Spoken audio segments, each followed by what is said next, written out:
Everybody's least favorite version of the Fantastic Four, aka the Fant Four Stick, almost appeared in Deadpool and Wolverine. Yeah, that would have been something. I mean, it probably would have been funny because we probably would have had Deadpool just obliterate them with how big of a garbage dumpster fire that film was.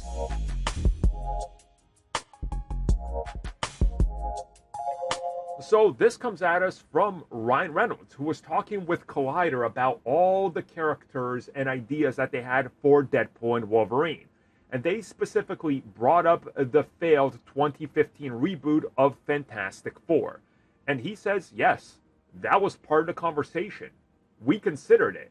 We even directly talked to some of these actors because, again, if you see the post-credit scene or the mid-credits credits that are rolling by, it's a goodbye and they appear in it.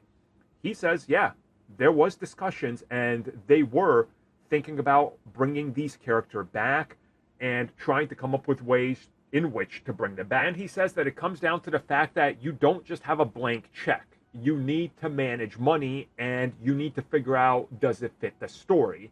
And ultimately, when they landed on Chris Evans returning, well, there goes that money, right? So we got Chris Evans. Do we need the other Fantastic Four members?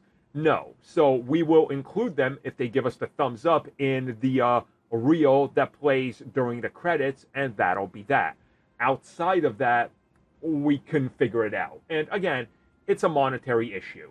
Even if they wanted to bring back, like, let's say, I don't know, Miles Teller as Mr. Fantastic, it probably would have cost them a little bit more than they wanted to spend. And we know Disney, when you sign on to the MCU, you get lowballed. Like, you are getting barely paid as much as a TV actor in some cases. And then, if you continue to appear, naturally you're going to make more. But, again, this would have been a one-off appearance. They probably would have paid them more or less in peanuts. It would have been worthless, and the actors would have had to spend, some time on set.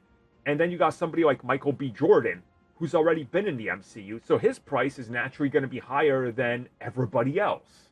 So I get it, and I would have liked to see it personally, just for Wade to rip into them and rip them a new one, but it wasn't meant to be. And I don't even see where in the film they could have fit in the way it ended up playing out. Like, are they just in the void as the Fantastic Four, and then something just drops on them and kills them all? Sure, but it's like, what a waste of money and time, right? Like, every way I try to rationalize how they could have fit in, I can't come up with an answer. And it's probably for the best that they weren't in it at all.